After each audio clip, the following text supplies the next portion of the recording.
A impressão que dá é que o objetivo é irritar. Depois de um lapso de sabedoria, aparentemente o Fluminense voltou a cometer os mesmos erros. Mais especificamente, alguns jogadores, e aí para ser bem específico com aonde está o problema, em quem escala esses jogadores. Seja bem-vindo, você guerreiro, você guerreira de todo o Brasil, de todo mundo. Aqui é o canal Raiz Tricolor, eu sou Gabriel Amaral. E esse daqui é o vídeo de análise posta de Internacional 2, Fluminense 1, jogo válido pelo Campeonato Brasileiro de 2019, a 32ª rodada. Deixa o seu like aqui embaixo, se inscreve aqui no nosso canal, ativa o sininho. Esse daqui, vou só lembrar, é o vídeo da análise do jogo, a análise logo pós-jogo. São 5h59 a hora que eu tô gravando isso daqui, então é logo depois da partida. E amanhã, na segunda-feira de manhã, ou se você já estiver vendo isso na segunda-feira, já está aparecendo aqui, a análise sobre atuações individuais. Essa aqui é uma atuação sobre o time e um olhar sobre o jogo e sobre a tabela. Vamos lá. Eu tinha uma escalação no pré-jogo, que eu tinha colocado e que era o que todo mundo imaginava, que o Marcão ia repetir a escalação pela terceira vez, o time vinha bem, vinha jogando, vinha conseguindo tudo aquilo que eu falei lá no pré-jogo. Marcão, de última hora, tira Ganso, coloca Nenê para jogar, e a justificativa utilizada por ele, que eu acatei até um pouco no início, mas tenho muitas dúvidas, se for realmente verdade, eu acatei. Se não for, eu tenho as minhas teorias de que Ganso não estava 100%, vinha numa sequência de jogos. Caio Henrique jogou hoje a 62ª partida dele no ano, e ele é lateral esquerdo. Ganso, eu não tenho número, não cheguei a pegar o número, mas eu imagino que ele tem entre 40 e 50 partidas no ano. É um jogador que corre muito menos do que Caio Henrique. Alan também já deve estar próximo da 60ª partida. Johnny Gonzalez, idem. Mas o cansado era o Ganso. A impressão que deu, foi algo que eu li no Twitter do Leandro Dias, é de que Nenê já estava no banco há 2 partidas. Eu falei isso daqui em algum dos vídeos recentes sobre o Fluminense. Até quando o Nenê aguentaria ficar no banco só entrando aos 42? Aparentemente, até hoje. E aí Nenê entra de titular e o Fluminense tenta emular. Eu usei bastante esse verbo no início de Marcão. Tentou emular o que fazia com o Ganso e que vinha dando certo, com o Ganso bem próximo da área distribuindo passos, adiantando quando o Fluminense precisava de um contra-ataque. Obviamente não deu certo com o Nenê, que é um jogador com características diferentes. Vamos lá. Porém, com isso tudo, o pior erro continua sendo a lateral direita. Imperdoável Gilberto continuar sendo o lateral direito do Fluminense pela bola que ele está jogando nos últimos 10 jogos. É muito tempo jogando com um lateral direito tão fraco nesta temporada igual tá Gilberto. Não tem desculpa para Marcão manter Gilberto, não há hipótese. Julião pode estar faltando treinamento, que o Fluminense precisa, tem outros jogadores e pode improvisar Dodge ali, que faria mais sentido. O jogo começou, 5 minutos, 2 chances de Guerreiro e Digão ganhando. Digão soberano na partida. Vou falar mais disso na atuação dos jogadores. Só que sempre com rombo ali pela direita. Com 6 minutos, Digão ganhou mais uma. Marcos Paulo meteu um bolão na frente para Johnny, que bateu de esquerda e Marcelo Lomba espalmou. E logo depois a gente viu um lance parecido, um lançamentaço de Nino. Acho que é o Caio Henrique que domina. Caio Henrique domina, dá o passe, Nenê entra pela esquerda, bate e Marcelo Lomba espalma para fora. Foram as 2 principais jogadas do Fluminense nesse primeiro tempo e talvez até no jogo, conseguindo ser jogadas construídas pelo Fluminense. Só que a grande diferença entre Nenê e Ganso que eu falei ficou mais clara quando o Fluminense tinha a bola. Nenê tem uma finalização melhor, mas essa foi a única finalização dele efetiva para o gol, todas as outras finalizações travadas.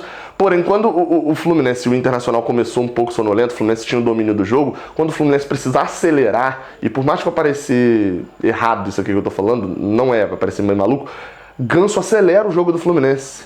E quem diz que Ganso trave, etc., enfim, mídia tradicional que nem não vê jogo do Fluminense, isso é claro, né? Ganso jogando contra o Antofagasta e todo mundo tava analisando. A mesma galera que analisou um jogo de Ganso que ele não jogou, diz que Ganso atrasa. O Fluminense é um jogador lento, quando na verdade ele é muito mais rápido, ele consegue adiantar, não com uma tapa e a correria da velocidade, mas com o domínio e o pensamento rápido de dar um lançamento rápido, de dar um passe rápido, um passe, eu até coloquei aqui,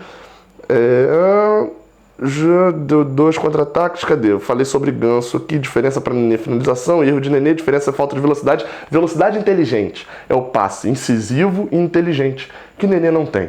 E aí toda bola que o Nenê pegava, caía nele, ele dava o tapa, tentava correr e ele não tem mais a velocidade. Ele ainda acha que tem 27 anos e não tem, não é esse o jogo dele. E o Fluminense ia desperdiçando contra-ataques, a não ser, até além disso tudo, paralelamente a isso, bola caindo nos pés de Gilberto.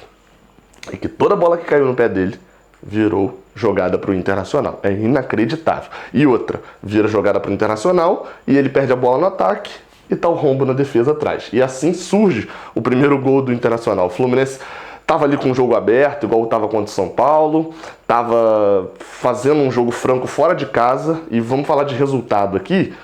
3 pontos nesses 2 jogos, a gente estaria feliz. Tanto que quando eu falei que conseguia 1 ponto contra Internacional ou São Paulo, a galera achou que era muito, achou que perdi os 2. Então assim, o problema aqui não é o resultado, é a atuação tenebrosa, principalmente alguns jogadores de Marcão não enxergando isso, e por erros de Marcão também. Acontece isso no primeiro gol do Inter. 2 contra-ataques desperdiçados pelo mesmo motivo, sempre perdendo. O Internacional faz um gol, que estava impedido, mas logo depois, mesma coisa. Gilberto chega atrasado num lance, em que Guerreiro domina, tem a liberdade para poder chutar, porque Gilberto chegou 2 horas depois, e aí quando Gilberto chega para se posicionar na frente dele, Guerreiro já está com a bola dominada de frente pro gol, bate, Muriel falha. Uma falha clássica, né? Foi encaixar e não conseguiu encaixar. Tem ali o risco dele estar com problema já no dedo, etc.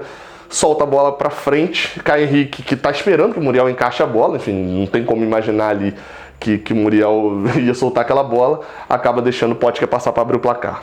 E assim como a gente fez contra o São Paulo, o Internacional fez com a gente. Logo depois do gol, deu uma pressionada, bate o escanteio, e aí tem muita coisa errada em relação à arbitragem nesse gol, mas eu entendo que a arbitragem nesse jogo não é o foco principal, apesar de ter nos prejudicado, porque não cheguei a ver o lance, mas ouvi relatos de que o escanteio não existiu, era um lance pró-Fluminense e deu escanteio.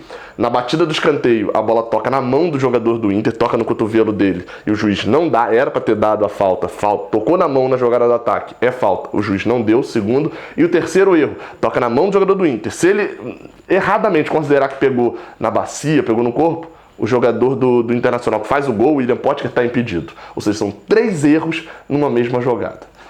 Sai o 2-0, e aí o Fluminense tem o mesmo problema que eu falei lá no pré-jogo.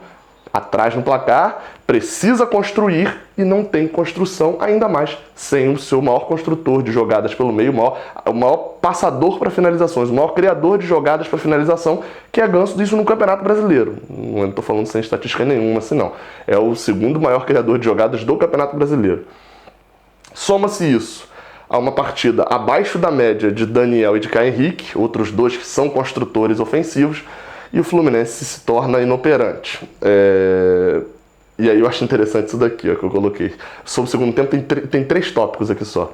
O primeiro é satisfeito, Marcão volta com o mesmo time, o time do Fluminense.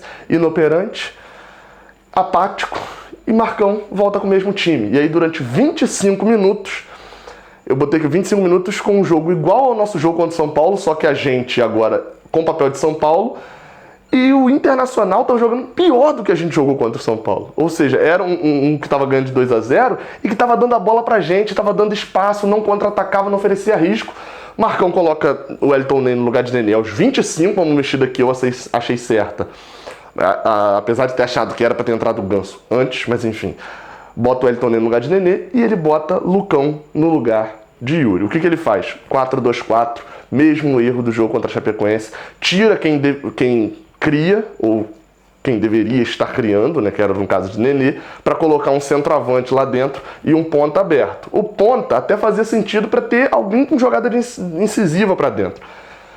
O centroavante, para chuveirar a bola na área, não adianta se você não tem quem construa, tanto que logo depois ele muda, porque ele tenta puxar o Marcos Paulo para o meio, não funciona, tira o Marcos Paulo e coloca o Guilherme para tentar essa criação, e a gente sabe muito bem de que Guilherme não é esse tipo de jogador que vai conseguir criar, e nessa temporada, então, tecnicamente, ele definitivamente não é o jogador que vai fazer isso.